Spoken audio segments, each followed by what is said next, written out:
if they try to engage onto you. But then I look at the EDG comp, and I think in terms of survivability, in terms of if you get Flandre ahead, it becomes really hard for T1 because their engage isn't the greatest. If you get Yuumi ahead, I'd say Viper, but honestly, I'd be more afraid of Mako with how strong the Yuumi has been thus far. Your own global to match the Twisted Fate rotations in. So and look at this crescendum in the top lane. This is where you send your Aphelios. We've seen this so many times in the LCK. You make a rotation like this with a bot duo, and if you get a kill, amazing. If you don't, you're still going to get so much power on this Aphelios.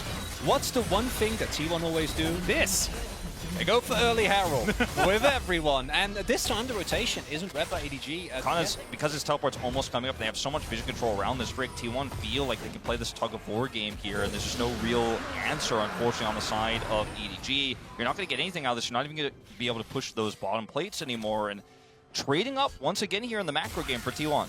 Well, Flandre is now in trouble. The immediate flash in from Canna, and they just explode the chase. Flandre with no flash, no way out. Don't deal with it. Make cross-map plays, get the TF, and try the hard force. Whether that's going to be enough remains to be seen, because we've seen teams be in a disadvantaged position. Teams, but that never felt as, I think, as threatening. I still felt the inevitability of the EDG at that point in time is, okay, final chapter comes down. They're looking to try and catch Carrier, who has the wild growth, and will use it to keep himself alive.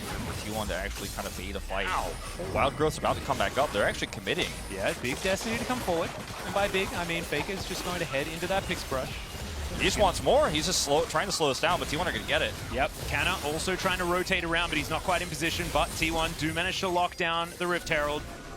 Now Faker moving on in. There's the final chapter. Maybe a flash needs to be used, but no, it's going to be the stopwatch first. As that bullet time just to zone T1 away from their turret. Now the teleport's going to come through. Moonlight Vigil comes down from Gumayushi already. So much damage available. The flash forward. The dash cannon as well from Canna, but now they're trying to turn it around. The Yuumi, unfortunately, oh no, Mako tries to save his jungler, but instead throws his life away, and T1 wipe the team fight. Such a beautiful fight from T1. You have Kana on the flank on the left side there. He gets into a position to push, and then as soon as Edward Gaming push a little bit too far, he can teleport in. You've got that lockdown there. So ready there with the Poppy Flash to punish. And now they're going to grab a second Drake here. The advantages just are really They are going to go turret for turret as far as those outers, but it might be inner turret falling down as well here for T1. As Owner's going to move on round the side. EDG, the rest of them getting into position as, oh dear, that is a very dead Lulu once again. As that is now Moonlight Vigil to come forward, and but it isn't funny. Still, good disengage there from Owner as well, as Destiny's going to come forward. Faker looking for his opportunity. Everfrost onto Viper, but not too much more, as there's the empowered shock blast. Faker still looking for it, as that's a very fast red card, as now the flash forward from Canna. They get the stun onto Flandre, and he is just dead. As soon as Owner gets there and presses W, there is no way out. His name, this guy is making big plays this game. Flash forward there once again. It's not over yet. Yep, the ulti to come through as great stun card comes out from Faker. Joy in a little bit of trouble. Now the ulti is on cooldown. Scout flanking through the side, but T1 are not relenting. They're looking to take down this inhibitor turret. And there's the stun, the walk up and stun from Owner, as now Scout's in trouble. Owner still pressing forward. Canna getting some damage down onto Viper, who has to get out of there with his Gale Force. And T1, they've just walked in, taken. I was a little bit scared for Viper there, but he is going to be all right.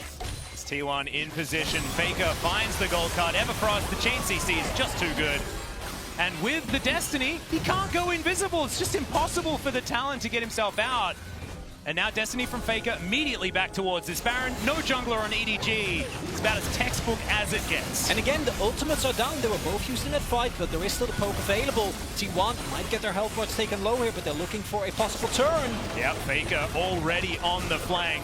Looking for Flandre. Control ward goes down, as now Flandre in trouble once again. Owner is going to get on forward. He takes a lot of damage, but he's going to be absolutely fine. Once again, Canna finding everyone with his ultimate. The Realm Warp gets the rise out, but they're not going to be able to stop this Baron anymore. And that's going to be Viper's first death of the turn. Yeah, Showmaker, 5th game. Viper, unfortunately, 5th game as well. The curse! The 5th game curse! Any scenario without those key ultimates. I also think what we're seeing here, and this is something that hold my thought. You're going to have to hold on to that one, as Reggio in so much trouble. Not going to be able to take his Gromp. That is illegal. But he is going to be able to flash himself to relative safety. It's not a game, too, where as EDG you want to be giving over Mountain Soul point when you're running this Jace, right? And it's all a possible collapse. If T1 do overstep at any point, yeah, this inhibitor taking a little bit of damage, but Canna on the bottom side as well. He's going to remove the second inhibitor turret of the game, as that's the flash forward. He doesn't care about the exhaust. Canna 1 versus 2. He's got the best item in the game, so he'll be absolutely fine. Scout as well is going to go golden, but the situation's far more dire for him as Faker will lock down the rise. A Destiny comes in a little bit mistimed on that rake, but T1 are going to push forward. Nexus turrets now fall, and they'll tie up their scoreline here at Worlds Groups with EDG. The Nexus is the focus. They're not worried about any of the funny business, but they will grab a couple of extra kills before they tie this one up. And you can see a bit of a wry grin on Faker's face as he takes down the Nexus.